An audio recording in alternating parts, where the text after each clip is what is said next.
લક્ષ્ય ન્યૂઝ, એક નજર, એક લક્ષ્ય. ડભોઈ પંથકમાં વાતાવરણમાં અચાનક પલટો, ભારે પવન અને વીજળીના કડાકા ભડાકા સાથે વરસાદ. વડોદરા જિલ્લાના ડભોઈ પંથકમાં મંગળવારે બપોર બાદ વાતાવરણમાં અચાનક પલટો જોવા મળ્યો હતો. દિવસ દરમિયાન ગરમી અને ઉકળાટ બાદ અચાનક આકાશમાં કાલા ડિબાંગ વાદળો છવાઈ ગયા હતા. ત્યારબાદ ભારે પવન ફૂંકાવા સાથે વીજળીના કડાકા ભડાકા સાથે વરસાદ શરૂ થતાં સમગ્ર પંથકમાં ઠંડક પ્રસરી ગઈ હતી. ડભોઈ શહેર ઉપરાંત ગ્રામ્ય વિસ્તારોમાં પણ વરસાદ નોંધાયો હતો. સિમલિયા, પણસોલી, વેગા, વડોદરા રોડ, સિનોર રોડ, નાંદોદી, ભાંગોળ સહિતના વિસ્તારોમાં ભારે પવન સાથે વરસાદ પડતા રસ્તાઓ ભીના બન્યા હતા. કેટલાક સ્થળોએ વૃક્ષોની ડાળીઓ તૂટી પડવાની તેમજ ધૂળની ડમરીઓ ઉડવાની ઘટનાઓ પણ સામે આવી હતી.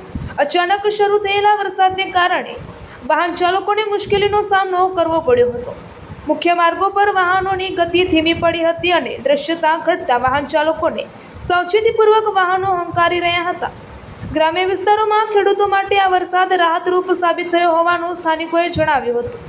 વાતાવરણમાં આવેલા આ પલટાને કારણે છેલ્લા કેટલાય દિવસોથી અનુભવાતી ગરમીમાંથી લોકોને આંશિક રાહત અનુભવી હતી. જોકે ભારે પવન અને વીજળીના કડાકા ભડાકાને કારણે લોકો સુરક્ષિત સ્થળોએ આશરો લેતા જોવા મળ્યા હતા. હવામાન વિભાગ દ્વારા આગામી દિવસોમાં પણ કેટલાક વિસ્તારોમાં ગાજવીજ સાથે વરસાદી માહોલ રહેવાની શક્યતા વ્યક્ત કરવામાં આવી રહી છે. જેના પગલે તંત્ર દ્વારા નાગરિકોને વીજળી પડવાની સંભાવના દરમિયાન ખુલ્લા મેદાનો અને વૃક્ષો નીચે ઊભા ન રહેવા અપીલ કરવામાં આવી છે. રિપોર્ટર આતિશી ઠાકોર, ડભોઈ.